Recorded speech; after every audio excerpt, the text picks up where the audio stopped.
168वां दिन पाक कलाम में से पढ़ेंगे इमसाल की किताब उसका 15वां बाब, पहली आयत से लेकर 10वीं आयत तक।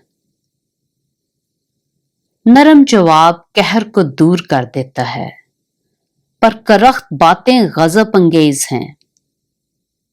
दानाओं की जुबान इल्म का दुरुस्त बयान करती है, पर अहमकों का मुंह हमाकत उगलता है। खुदावंद की आंखें हर जगह हैं और नेकों और बदों की निगरान हैं।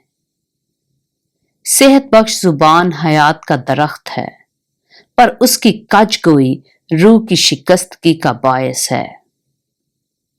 अहमक अपने बाप की तरबियत को हकीर जानता है, पर तंबीह का लिहाज रखने वाला होशियार हो जाता है।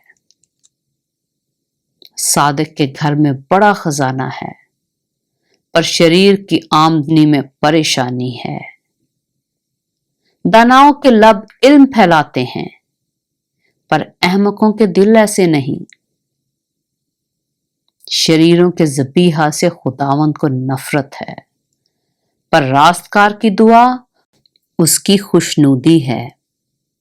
शरीरों की रवश से खुदावंद को नफरत है, पर वो सदाकत के पैरों से मोहब्बत रखता है।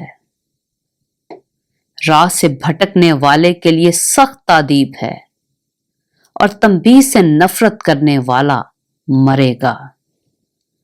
पाक कलाम के पढ़े और सुने जाने पर खुदावंद की बरकत हो।